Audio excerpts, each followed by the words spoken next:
I stood on the front porch of my sister's house, clutching a bag full of carefully wrapped gifts. My heart pounded with anticipation and anxiety as I waited for someone to answer the doorbell. When the door finally swung open, I was met with Amanda's cold stare. She rolled her eyes dramatically and said, "We don't want you here. Go ruin someone else's holiday." Shocked, I peered past her into the warm living room, where I could see my entire family gathered around a beautifully decorated table, laughing and enjoying themselves without me. The rejection hit like a physical blow. I swallowed hard and simply said, "Got it." As I turned to leave fighting back tears, I heard the door slam behind me.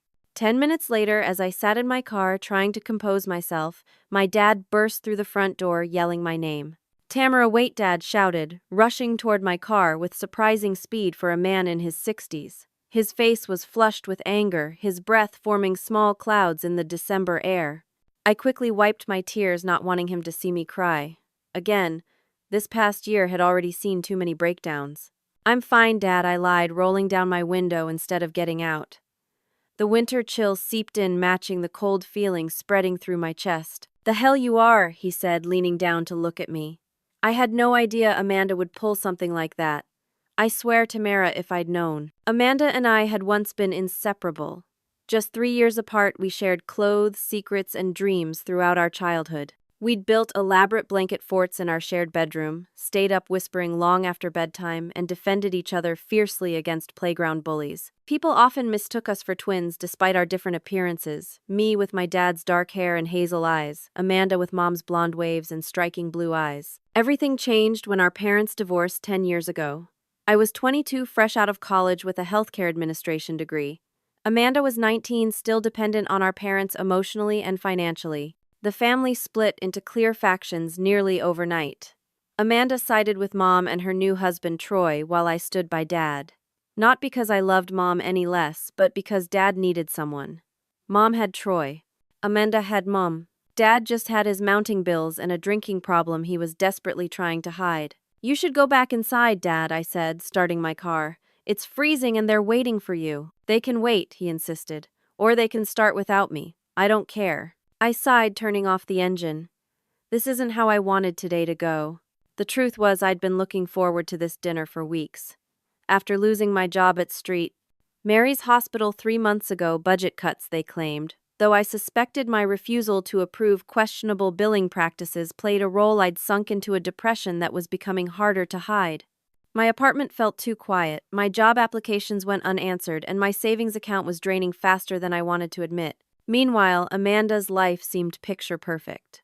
Her interior design business was thriving, her husband Brian had recently been promoted to senior partner at his law firm, and they'd welcomed baby Lily 6 months ago. Their social media showcased a life that looked like a Christmas card: beautiful home, beautiful family, beautiful everything. I'd spent 3 weeks hunting for the perfect gifts for everyone despite my tight budget. For Mom, a vintage brooch she'd once admired in an antique shop window. For Troy, a first edition of his favorite mystery novel I'd found at a library sale. For Brian, monogrammed cufflinks. For baby Lily, a handmade quilt I'd stayed up nights sewing. And for Amanda, a restored photo album of our childhood professionally bound with space for Lily's photos to continue the family history. The invitation had come just this morning, a casual text from Amanda: "Dinner at 5. Dad's insisting you come. Don't make a big deal of it." I should have known something was wrong when I arrived exactly at 5 and saw all their cars already in the driveway, meaning they'd gathered earlier without telling me. Still, I'd put on my brave face and best sweater, determined to make this work. What Amanda didn't know was that I'd overheard her conversation with Mom last week when I'd dropped off some of Dad's medication at their house. I wasn't eavesdropping intentionally, they just hadn't heard me come in. "I don't even want her at Christmas," Amanda had said, her voice sharp with annoyance. "She'll just bring everyone down with her problems." "I know, sweetie," Mom had replied soothingly, "but your father threatened to skip Christmas entirely if we didn't include her. Just put on a happy face for a few hours. We don't need another dramatic family blow-up." Standing now in the biting December wind, watching my breath form small clouds that dissipated into nothing, I realized I'd been clinging to a family connection that perhaps no longer existed. "Dad, seriously, go back inside," I said, summoning a smile. "It's Christmas. I'm fine. I'll call you tomorrow." "No way," he replied stubbornly. "If you're not welcome, then neither am I." "Dad, Either we both go in or we both leave. Your choice, Tammy. He hadn't called me Tammy since I was 12. The childhood nickname melted something inside me. Fine, I conceded, turning off the car. But I'm leaving if she says one more nasty thing. Dad nodded, his expression grim. Deal. As we walked back toward the house together, I noticed something peculiar. Through the large bay window, I could see Amanda talking animatedly to Brian, gesturing toward the door.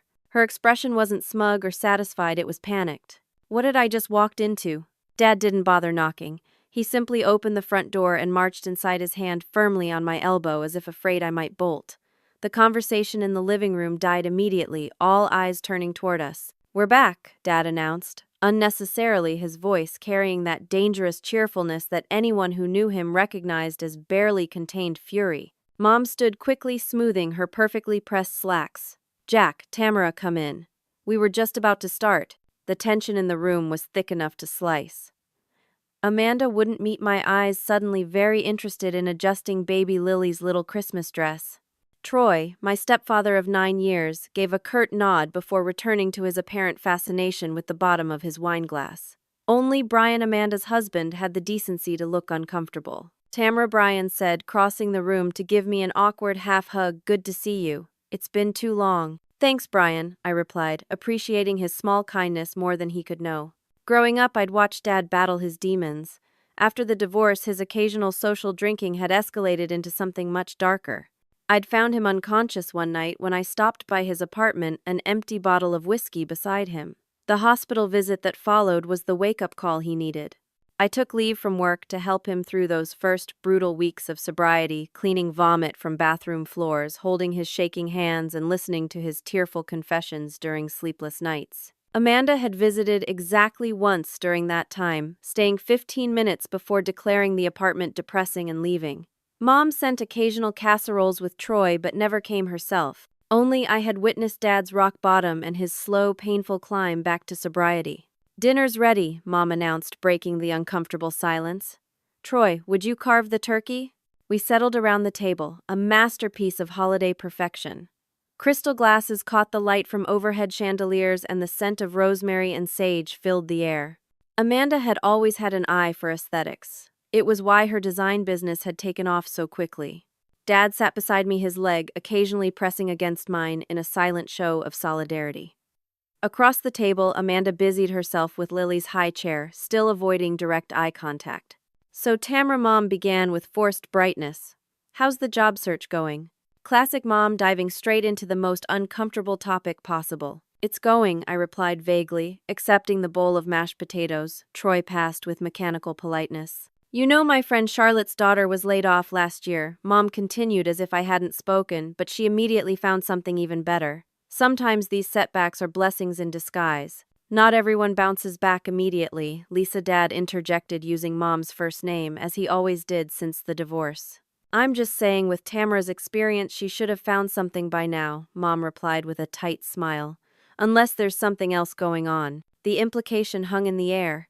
Mom had always excelled at saying one thing while clearly meaning another. Actually, Brian cut in unexpectedly. The healthcare industry is facing massive consolidation right now. A friend at my firm specializes in hospital mergers, and he says administrators are the first to go when budgets get tight. It's not personal, it's corporate economics. I shot Brian a grateful look.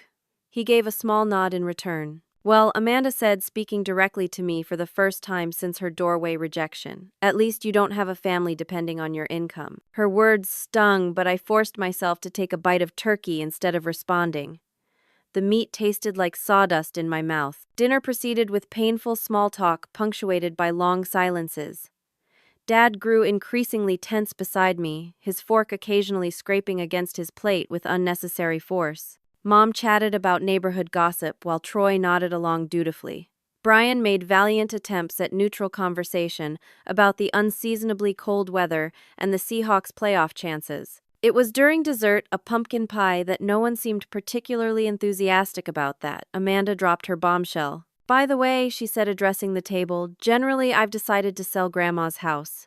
I already have a buyer lined up for January. I nearly choked on my pie. What? The old house on Maple Street, Amanda clarified, though she knew perfectly well that wasn't what had shocked me. It's just sitting there empty since Grandma passed, and the market's good right now. But I stammered, Grandma left that house to both of us. We're supposed to decide together what to do with it. Amanda shrugged. You haven't shown any interest in it for years. Because we agreed to wait until the 5-year mark after her death for tax purposes, I said, my voice rising. That was your idea, Amanda. Our grandmother's Victorian-style home had been our refuge during the worst of our parents' marriage troubles. She'd left it to Amanda and me jointly with the understanding that we would either share it or sell it and split the proceeds.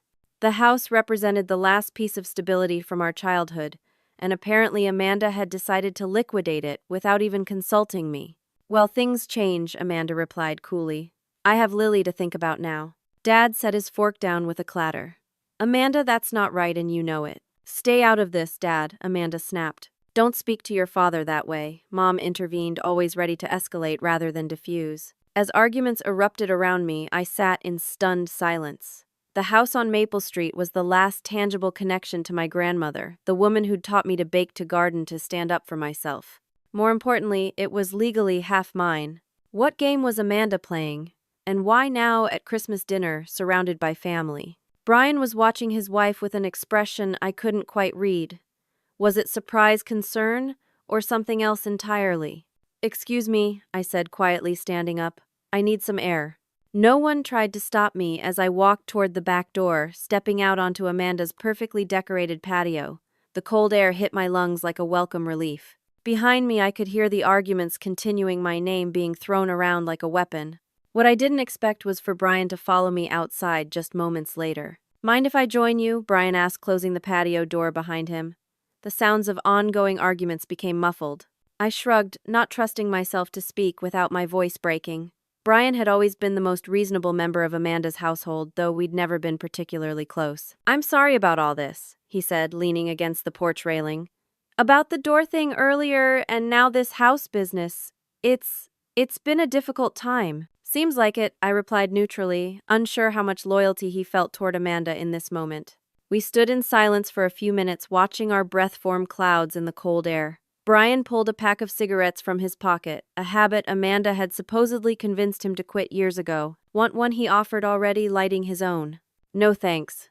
Since when did you start smoking again? He gave a humorless laugh. Since about 3 months ago. I hide them in my office desk. He took a deep drag. Amanda doesn't know. Something in his tone made me look at him more carefully. Brian had always been the steady one, successful, attorney, attentive, husband, now proud father. But in the porch light, I noticed the dark circles under his eyes, the slight tremor in his hands. What's really going on, Brian? I asked directly. He hesitated, then seemed to make a decision. Look, I probably shouldn't be telling you this, but you deserve to know, especially with this house situation. He lowered his voice, glancing toward the door. Amanda's business is in trouble. Serious trouble. What? But her Instagram is full of new projects and clients. Social media versus reality, he said with a grimace. She hasn't had a paying client in 4 months. She's been staging photos in our house and pretending they're for customers. The revelation hit me like a bucket of ice water. But why would she? Pride, Brian interrupted. You know your sister. She'd rather die than admit she's struggling. He took another drag. And there's more. We've got medical bills. A lot of them. Medical bills. Is Amanda sick? Brian shook his head. Lily was born with a heart condition. It's manageable, but the surgeries, the specialists, insurance only covered part of it. My niece had health problems, and no one had told me. Despite everything, I felt a stab of hurt that Amanda hadn't reached out, hadn't let me be there for her. I had no idea, I said softly. Why wouldn't she tell me? Brian gave me a pointed look. You know why. The whole family dynamic is complicated. That was putting it mildly. The root of the complicated dynamic went back to when I was 17 and Amanda was 14. I'd come home early from swim practice to find Mom and Troy, who was just Mr. Peterson back then, my history teacher and Dad's bowling teammate, in a situation no teenage daughter should ever witness. Mom had begged me not to tell Dad, promised it was a one-time mistake that would never happen again. I'd kept her secret, carrying that burden for months, as their affair continued behind Dad's back. When Dad finally discovered the truth, he'd looked at me with such betrayal. Did you know, he'd asked, his voice breaking. And I couldn't lie to his face. My admission destroyed whatever was left of my relationship with my mother, who viewed my eventual truth-telling as the ultimate betrayal. Amanda, too young to understand the complexities of adult relationships, had sided firmly with Mom, seeing only that I'd hurt her by tattling. The divorce that followed was ugly in the way only the unraveling of a 24-year marriage can be. Dad spiraled into depression and drinking. Mom moved in with Troy, almost immediately taking Amanda with her. I was left trying to keep Dad functioning while finishing my senior year of high school. Amanda still blames me for the divorce, doesn't she? I asked Brian already, knowing the answer. He sighed, stubbing out his cigarette on the railing. She's never said it directly, but yeah, I think she does. She has this perfect image of what family should be, and when it fell apart, she needed someone to blame. So she chose me instead of the actual adults involved, I said bitterly. For what it's worth, I've told her she's being unfair. Multiple times. He ran a hand through his hair. But back to the house, I think she's planning to use the money to cover our debts without telling me the full extent of them. I only found out last week how bad things really are. Before I could respond, the patio door slid open. Amanda stood there, Lily on her hip, her expression hardening when she saw us together. Planning to steal my husband now too, she asked, her voice dripping with venom. Amanda, Brian warned. No, I want to hear what secret family discussions you two are having out here, she insisted, stepping onto the patio and closing the door behind her. The baby gurgled, oblivious to the tension, reaching tiny hands toward the Christmas lights strung along the porch. She was beautiful blonde like Amanda, with Brian's warm brown eyes. My niece, whom I barely knew. We were just talking, I said, trying to keep my voice level. Catching up. Right, Amanda scoffed. Just like you were just talking to Dad all those years ago, feeding him information about Mom. And there it was, the accusation that had been simmering for a decade. Is that what you really think happened? I asked, genuinely surprised by her version of events. I know what happened, Amanda snapped.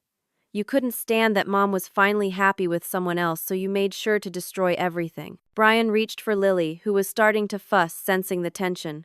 I'm taking her inside. It's too cold out here for her. Amanda reluctantly handed over the baby, and Brian disappeared into the house, leaving us alone. You have no idea what really happened, I said, once he was gone. Then enlighten me, Amanda challenged, crossing her arms over her chest. So I did. For the first time in 10 years, I told her everything: how I'd discovered the affair by accident, how Mom had begged me to keep her secret, how I'd carried that burden alone as a teenager, watching Dad grow increasingly confused by Mom's distance. I didn't tell him I finished. He found out on his own when he saw texts on Mom's phone. He only asked me if I knew afterward, and I couldn't lie to his face, Amanda. I couldn't. Amanda's expression had shifted from anger to something more complicated. Mom told me you went to Dad with evidence you'd been collecting. I laughed without humor. Of course she did. It was easier than admitting she put her teenage daughter in an impossible position. But why didn't you ever tell me this before? When would I have told you? You stopped speaking to me after the divorce. You left for college and barely came home. You aligned yourself completely with Mom and Troy. There was never a moment when you would have listened. Amanda was quiet for a long moment, her carefully constructed narrative visibly crumbling around her. And now I continued, unable to stop. Now that the floodgates had opened, you're selling our grandmother's house, the one place that was always safe for both of us, without even discussing it with me. Why, Amanda? Is it because of the financial troubles you're hiding from everyone? Her head snapped up, eyes wide with alarm. What did Brian tell you? Enough, I replied. Enough to know that my sister, who has been shutting me out for a decade, is in trouble, and too proud to ask for help. For a moment, I thought she might continue denying everything. Instead, her shoulders sagged, and for the first time that day, I saw my little sister instead of the polished, perfect facade she maintained. You don't understand, she whispered. I can't fail. Not in front of everyone. Not in front of you. In front of me, Amanda, I lost my job 3 months ago. I'm hardly the success story you seem to think I am. But you've always been the strong one, she said, her voice small. Dad's rock, the responsible daughter. I was just the pretty one, the social one. I built my whole identity around being successful where you weren't. How pathetic is that? I was stunned into silence by her admission. All these years, while I'd been envying her seemingly perfect life, she'd been competing with an image of me that existed only in her mind. Before I could respond, the patio door opened again. This time it was Mom, her expression pinched with annoyance. There you are. Everyone's waiting to open presents, she said. though I don't know why we're bothering with the pretense of a happy family Christmas at this point. Amanda quickly wiped her eyes, the vulnerable moment gone as quickly as it had appeared. Her walls went back up and she brushed past me to follow Mom inside. As I watched them go, I realized the conversation had revealed more than just old family wounds. Amanda's admission about selling the house, combined with Brian's revelations about their financial troubles, painted a disturbing picture. But something still didn't add up. Our grandmother's house, while valuable, wouldn't solve the kind of medical debt Brian had hinted at. Unless there was more to the story, something even Brian didn't know. The gift exchange that followed was an exercise in discomfort. We gathered in Amanda's meticulously decorated living room, surrounded by twinkling lights and fragrant pine that now seemed more like camouflage for the family's dysfunction than genuine holiday cheer. I distributed my carefully selected gifts watching, as they were received with varying degrees of acknowledgement. Mom admired the vintage brooch but quickly set it aside. Troy thanked me for the book without opening the cover to see it was a first edition. Brian seemed genuinely pleased with the cufflinks, while Amanda barely glanced at the restored photo album before placing it under the tree. When it came to my gift from Amanda, I wasn't surprised to receive a generic scented candle set that still had the clearance sticker partially visible on the bottom. I thanked her with the same forced politeness that characterized the entire evening. Dad, watching this charade unfold, grew increasingly agitated. He'd given everyone gift cards, his standard solution to holiday shopping, but seemed more interested in the undercurrents flowing through the room than in the presents themselves. "This is ridiculous," he finally burst out after Troy made a pointed comment about how some people always seem to bring negativity into happy occasions. "Are we really going to sit here pretending everything's fine when it's clearly not?" Jack, Mom warned, using the tone she'd perfected during their marriage to signal he was crossing a line. "No, Lisa, I'm done with this," Dad replied. Amanda treats Tamara like garbage at the door, then announces she's selling their grandmother's house without discussion, and we're all supposed to just smile and pass the eggnog. "It's not your business," Jack Troy interjected, always ready to position himself as Mom's defender. "My daughters are absolutely my business," Dad shot back. Amanda stood suddenly, startling Lily, who began to cry in Brian's arms. "This is exactly why I didn't want her here," she said, pointing at me as if I'd orchestrated the entire confrontation. "Every family gathering turns into this because of her." "That's not fair," Brian said quietly, bouncing Lily to soothe her. "Not fair," Amanda's voice rose. "What's not fair is having to pretend we're one big happy family when we're not. What's not fair is having her show up with her sad eyes and martyr complex, making everyone feel guilty." Amanda Mom gasped. But Amanda was on a roll now, years of resentment spilling out. She thinks she's so much better than everyone because she took care of Dad. Well, who took care of Mom after the divorce? Who had to listen to her cry herself to sleep? Who had to switch schools senior year because we couldn't afford our house anymore? Each accusation hit like a physical blow. I'd had no idea Amanda's experience of the divorce had been so difficult. Mom had always presented their life with Troy as an immediate upgrade from life with Dad. "I didn't know," I said softly. "Of course you didn't," Amanda snapped. "You were too busy with Dad to ever ask." Dad stood now too, his face flushed. "Don't you dare put that on Tamara. If your mother struggled, that was between her and me. Our children should never have been put in the middle." "But they were put in the middle," Jack Mom interjected. "You made sure of that when you turned Tamara against me." "I never did that," Dad protested. "You did that yourself when you cheated with my friend and then asked our teenage daughter to lie about it." The room fell silent except for Lily's whimpering. Troy looked uncomfortable for the first time, shifting in his seat. For all his faults, I suspected he hadn't known the full story either. "I need air," I said, heading for the front door this time. No one tried to stop me as I stepped outside, gulping the cold night air. Christmas lights twinkled on neighboring houses, families visible through windows enjoying what appeared to be normal, happy celebrations. The contrast to the battlefield I just left was stark. I walked to the end of the driveway, trying to clear my head. So much had been revealed in such a short time. Amanda's financial troubles, her decade of resentment, the different ways we'd experienced the same family trauma. Lost in thought, I almost didn't notice Brian approaching until he spoke. "Mind if I join you again?" he asked, sans baby this time. I shrugged and he took it as permission, coming to stand beside me. "Amanda's crying in the bathroom," he said after a moment. "Your parents are still arguing. Troy's pretending to be fascinated by his phone. And I'm out here because, well, I don't know what else to do." Welcome to the Williams family Christmas, I said with a mirthless laugh. I should have stayed home. Brian was quiet for a moment. There's something else you should know, he finally said. About the house. I turned to look at him. What about it? Amanda's been taking loans against it, for years. Without telling me, my stomach dropped. She can't do that without my signature. I'm co-owner. Brian's expression confirmed my sudden horrible suspicion, unless she forged your signature, which based on some paperwork I found last week, I think she did. The implications were staggering. Not only was Amanda selling our grandmother's house without my permission, but she'd apparently been using it as collateral for loans I knew nothing about. How bad is it? I asked, my voice barely audible. Bad, Brian admitted. The medical bills were just the start. Her business has been failing for longer than I realized. She's been borrowing to keep up appearances to pay her business lease to hire assistants she doesn't need. Why go into that much debt just to maintain an image? Brian sighed heavily. That's the question I've been asking myself. All I can figure is that after your parents' divorce, Amanda decided she had to be perfect. Perfect marriage, perfect career, perfect life. When reality didn't match up, she chose debt over admitting failure. My sister, who'd always seemed to have everything together, had been living a complete fiction, and now she was planning to sell our grandmother's house, potentially illegally, to cover it up. I need to see proof of all this, I said, my administrative training kicking in.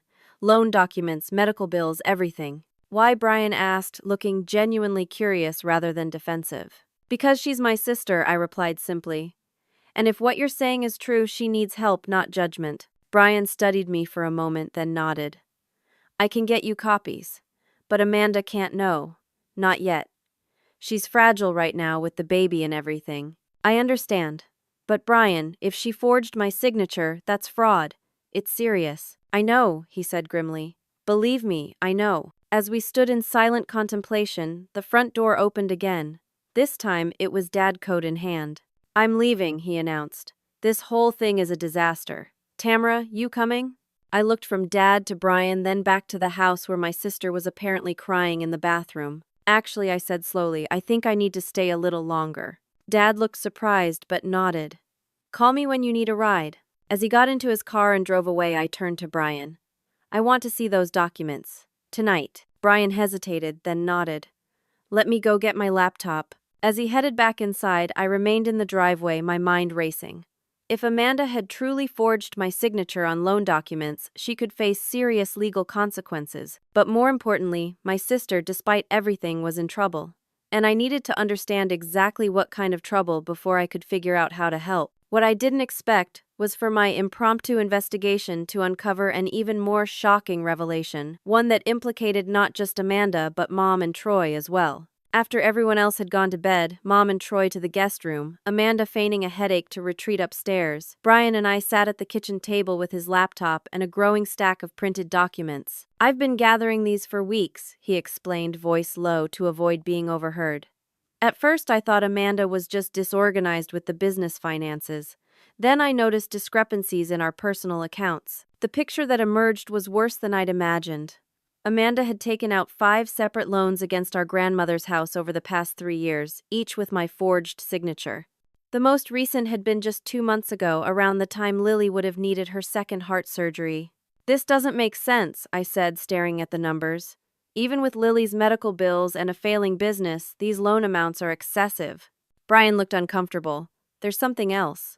Amanda's been sending money to your mom and Troy. What? Why would they need money? Troy's school principal job pays well, and Mom's real estate career was taking off last I heard. That's what I thought too. Brian pulled up another document. But look at these transfers. $20,000 last February. $15,000 in June. Another $25,000 in September. I studied the bank statements, bewildered. Have you asked her about this? I tried once. She got defensive, said it was for an investment opportunity Troy had offered them. But when I asked for details, she changed the subject. Something wasn't adding up. I opened my phone and did a quick search for Troy's name and his school. The results made my blood run cold. Brian, I said slowly. Did you know Troy was placed on administrative leave from his principal position last January? What? No. He leaned over to look at my phone. Pending investigation into financial irregularities, he's been going to work every day. Amanda talks about his job all the time. I continued scrolling through search results, finding a small local news article from March. It says here the school board found evidence of misappropriation of school funds. He was asked to resign quietly. Brian looked stunned. But they still live in that big house. They took a cruise this summer. Amanda said Troy got a bonus. It was all lies, I realized aloud. Mom and Troy have been struggling too, and Amanda's been supporting them by taking loans against Grandma's house. And probably telling them to keep it quiet from you, Brian added. I don't even have words. We sat in stunned silence, the implications sinking in. Amanda hadn't just been maintaining her own facade of perfection. She'd been propping up our mother and stepfathers as well. And she'd committed fraud to do it. I need to talk to her, I said, starting to stand. Brian put his hand on my arm. Not tonight. She took a sleeping pill. Let's figure out a plan first. He was right. Confronting Amanda while emotions were still raw from dinner would only lead to more drama, not solutions. What do you want to do? Brian asked. I considered the question carefully. Despite everything, despite 10 years of emotional distance and tonight's humiliating doorway rejection, Amanda was still my sister. And she was drowning. I want to help her, I said finally. But not by enabling more lies. She needs to come clean about the loans, about forging my signature, about supporting Mom and Troy. She's terrified of failure, Brian said softly. Of being judged, especially by you. By me. Why would my opinion matter so much after all this time? Brian gave me a look that suggested the answer should be obvious. Because you're the one who held it together when everything fell apart. In her mind, you're the standard she can never live up to. The irony wasn't lost on me. All these years I'd been envying Amanda's perfect life, while she'd been going into debt trying to maintain an illusion she thought I expected. I have an idea, I said finally. But I'll need a few days to work out the details. Can you get me copies of all these documents? Already done, Brian said, handing me a USB drive. I made copies of everything last week. I was planning to confront her after the holidays. I pocketed the drive. Give me until New Year's. And don't let her sell that house before then. Brian nodded, relief evident in his expression. For the first time I realized how alone he must have felt discovering his wife's deception while trying to protect their family. Thank you, he said simply, for not walking away. I thought of Amanda's face when she'd opened the door earlier that evening, the practiced disdain that I now recognized as a mask for deeper fears. My sister, for all her flaws, was still the girl who'd held my hand on the first day of school, who'd helped me pick out my prom dress, who'd cried with me at our grandmother's funeral. She wouldn't walk away from me, I said, with certainty I hadn't felt in years. Not if our situations were reversed. After Brian went upstairs, I sat alone in the kitchen, surrounded by the evidence of my sister's desperate attempts to maintain appearances. The house was quiet now, Christmas lights casting colorful shadows on the walls. On impulse, I went to retrieve the photo album I'd given Amanda, which still sat unopened under the tree. Flipping through it in the quiet kitchen, I saw our history documented in faded photographs, 2 little girls building snowmen, riding bikes, blowing out birthday candles.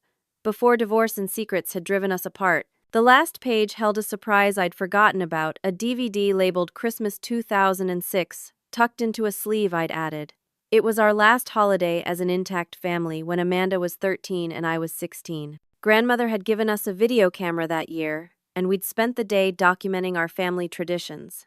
I slipped the DVD into my purse, suddenly needing to see those images from happier times. Then I wrote Amanda a note explaining I'd help Brian with Lily in the morning so she could sleep in, and headed to the guest room where Brian had set up an air mattress for me. As I lay in the dark listening to the occasional creaks of the unfamiliar house, I realized that despite the disastrous evening, I'd discovered something important beneath the anger and resentment.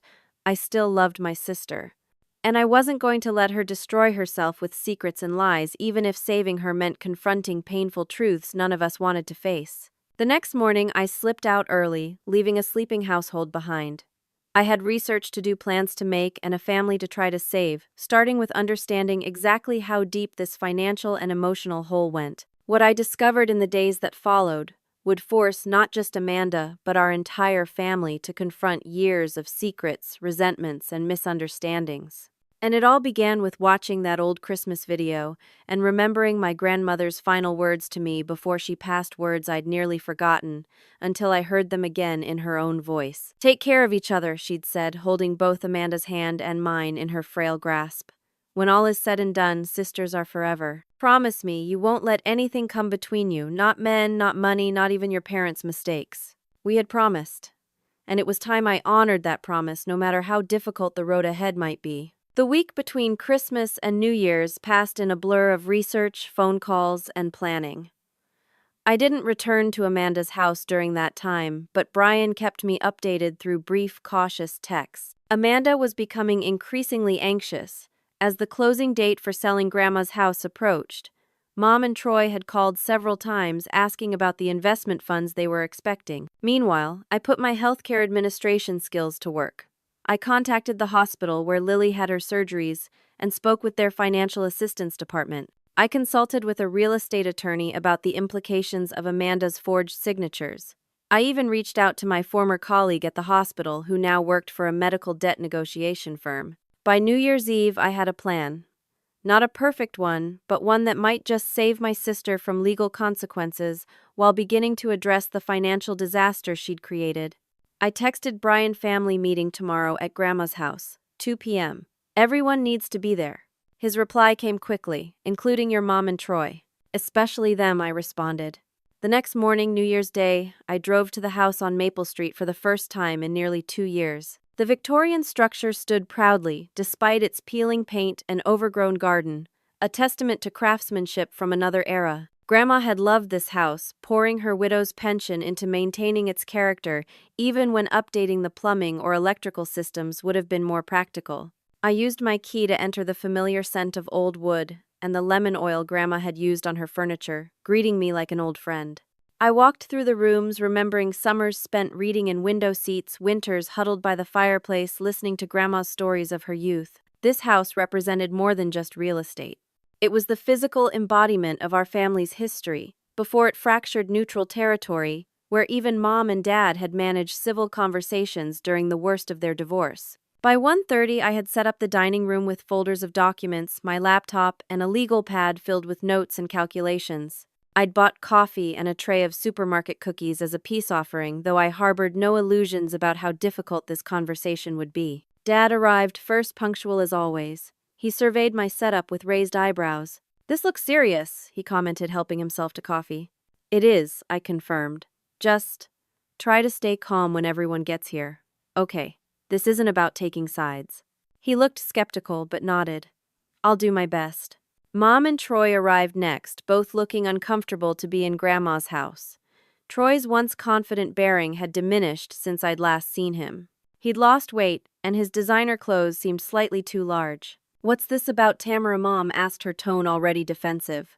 "We had plans today." "It's important," I said simply. "Please have a seat. We need to wait for Amanda and Brian." They arrived last, Amanda clutching Lily to her chest like a shield. Her eyes widened when she saw everyone gathered around the dining table. "What is this?" she demanded, looking from me to Brian. "Did you plan this?" "We need to talk," I said, gesturing to the empty chairs. "All of us. About this house, about the loans, about everything." Amanda's face drained of color. "I don't know what you're talking about." "Yes, you do," I said gently. "And it's okay. We're going to figure this out together." Brian placed his hand on Amanda's back, guiding her to a chair. "Listen to her, Amanda, please." Once everyone was seated, I took a deep breath and began. "I know about the loans Amanda has been taking against this house," I said, looking around the table.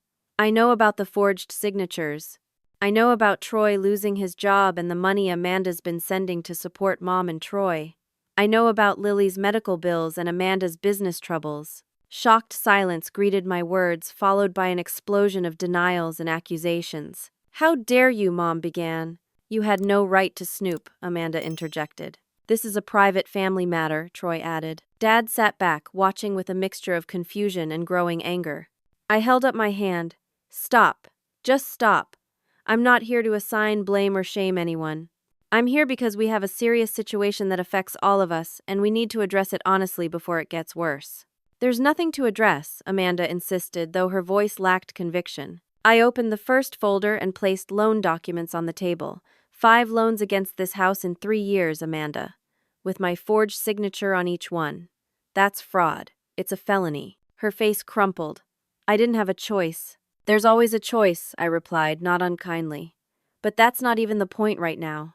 The point is that you're about to sell this house to cover debts that the sale price won't even fully address. And in doing so, you'll be committing another crime. Mom looked from Amanda to me, her expression morphing from defiance to concern. Amanda, what is she talking about? You said the house sale was straightforward. It would have been, Amanda said, her voice small, if Tamara had just stayed away like she was supposed to. The hurt in her words was palpable, but I pressed on. I've spent the past week putting together a different solution.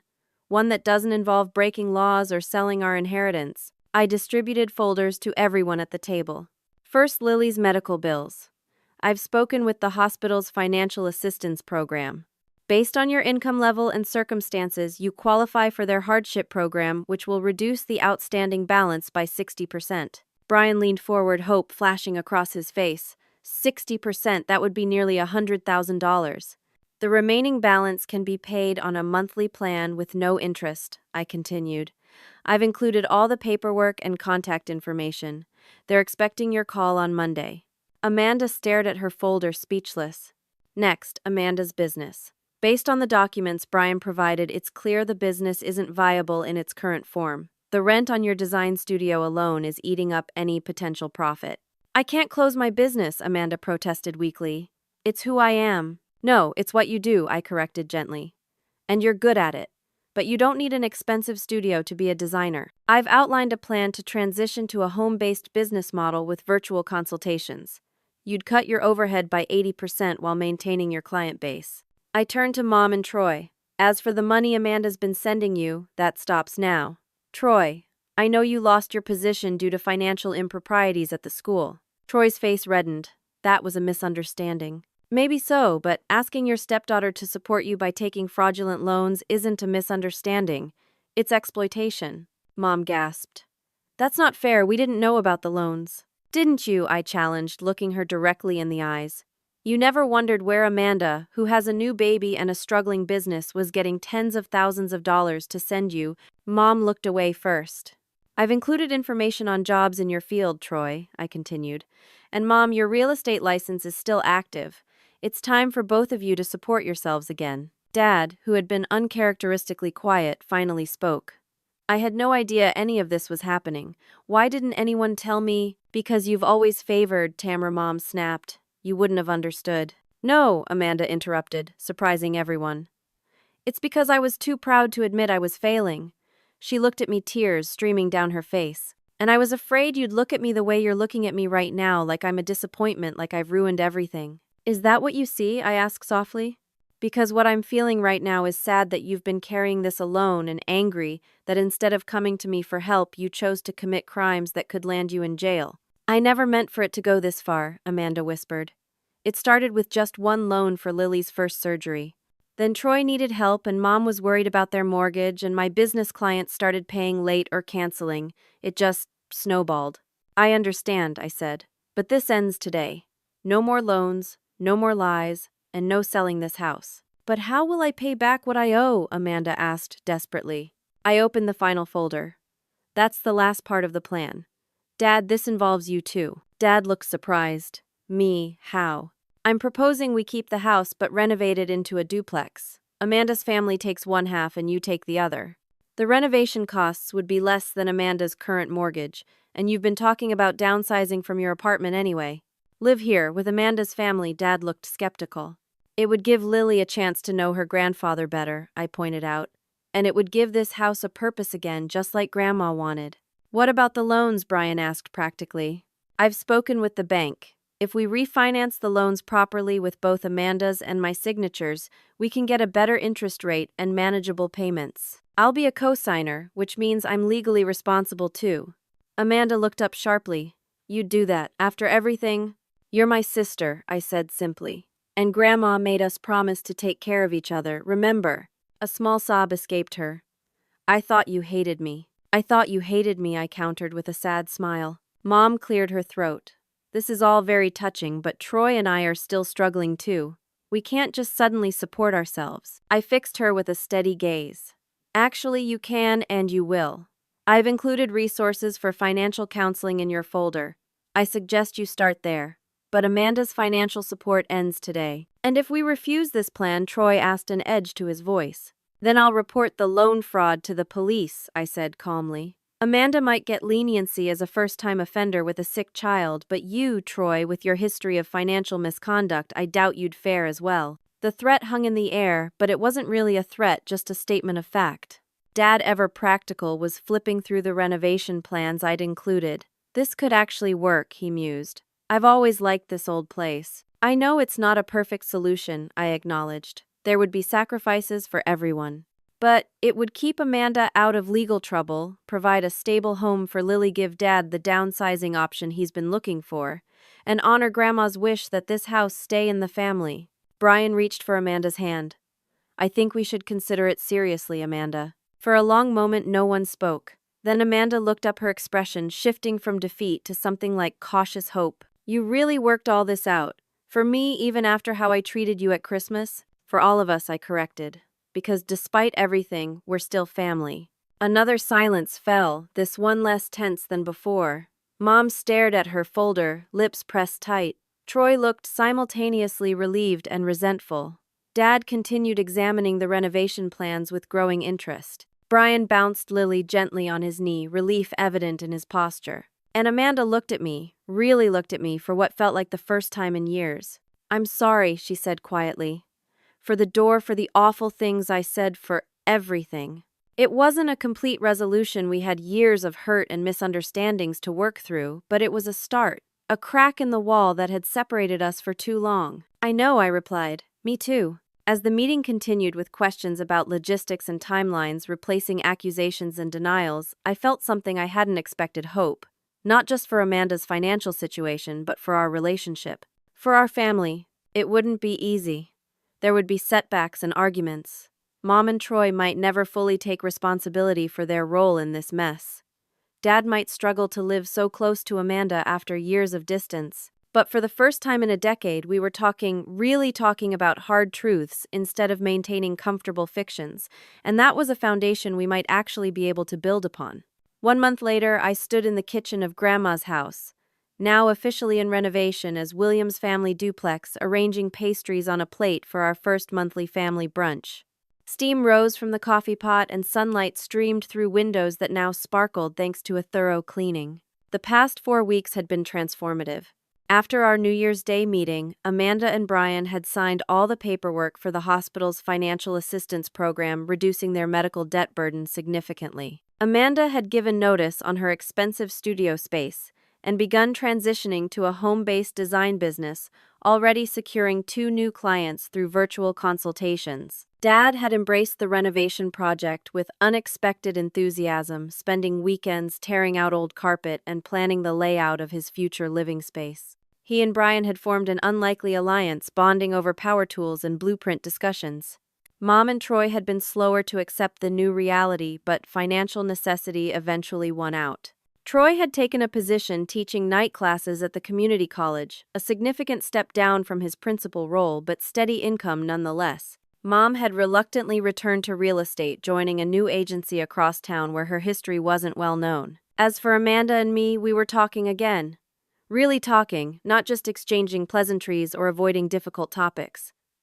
We'd met for coffee weekly, sometimes with Lily in tow, sometimes just the two of us. Each conversation peeled back another layer of misunderstanding that had accumulated over our years of estrangement. Need help with anything? Amanda asked, entering the kitchen with Lily on her hip. My niece, now 7 months old, reached for me immediately. I took her breathing and her baby scent. I think we're all set.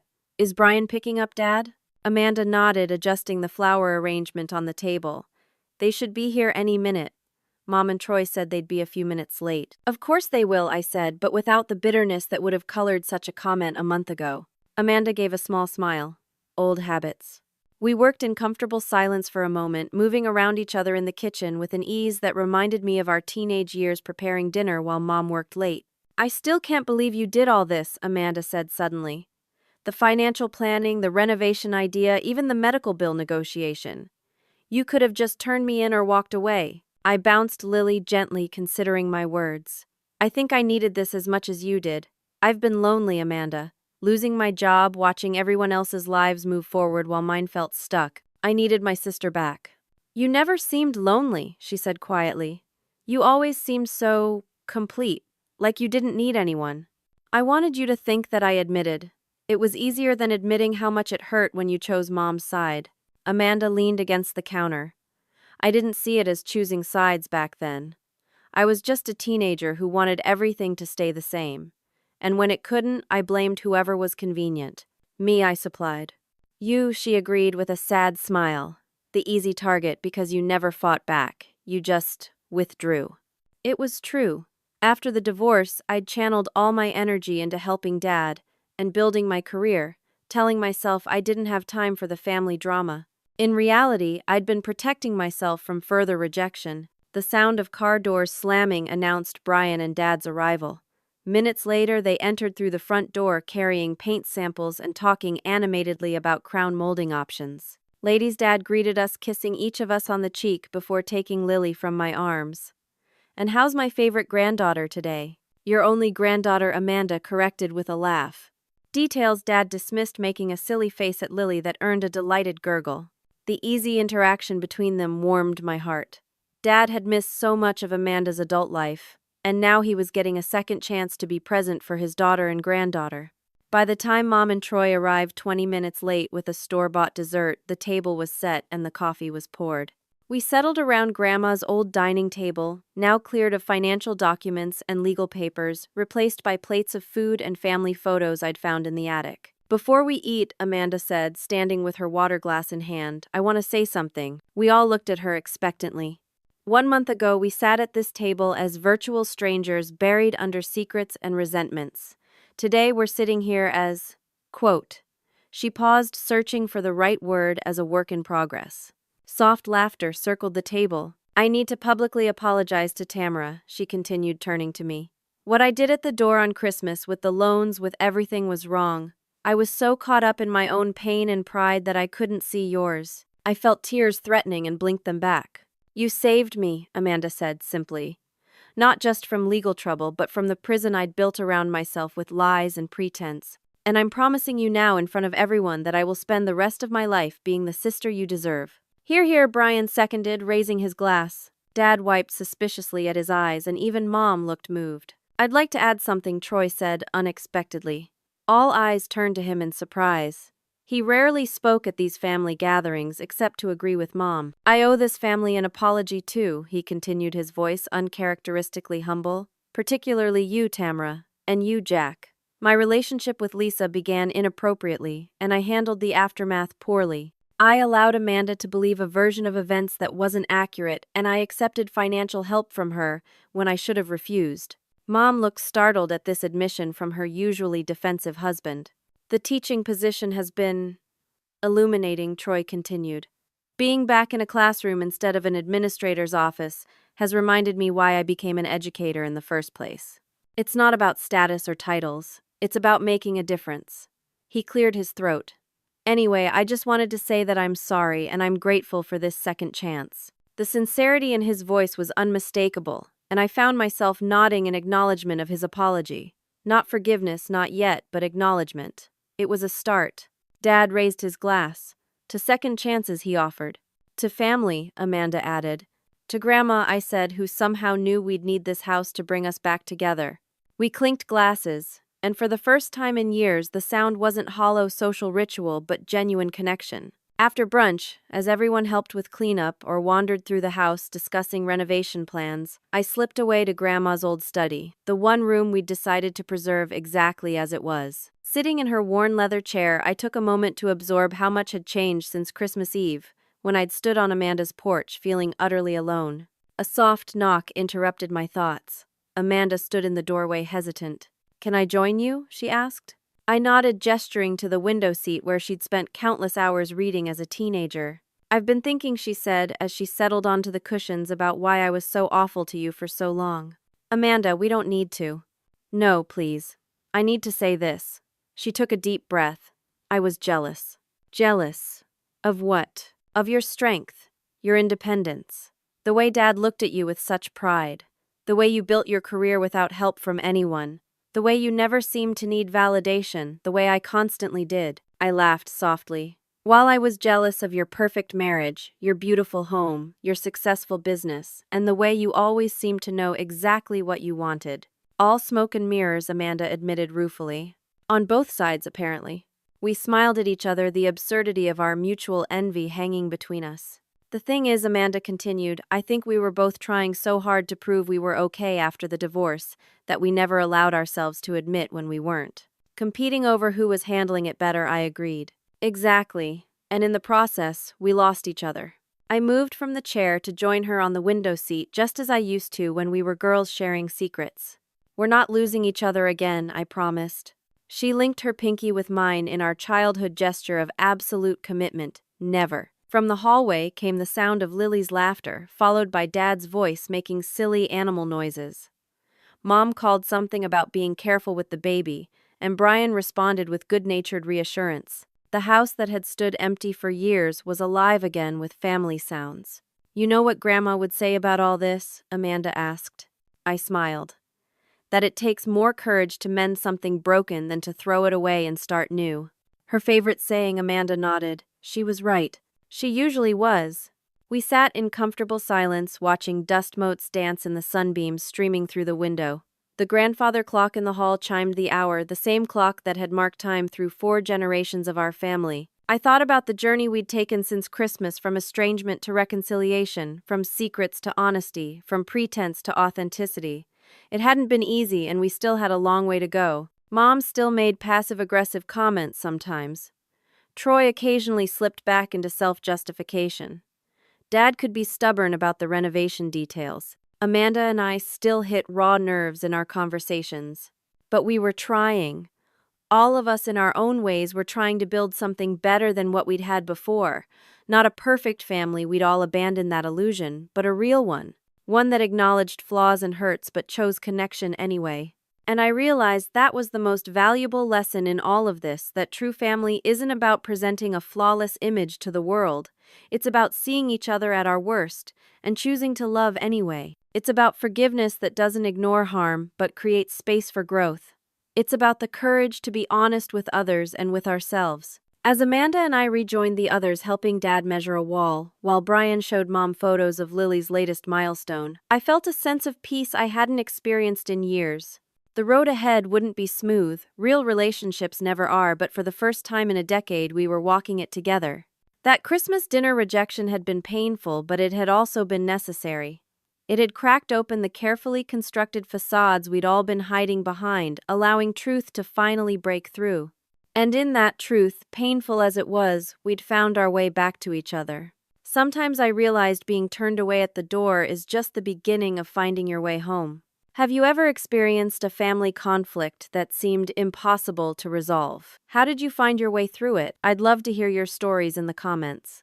If this story resonated with you, please like, subscribe, and share it with someone who might need to hear that even the deepest family rifts can heal with honesty, courage, and time. Thank you for listening, and I hope your own family journey brings you peace and understanding.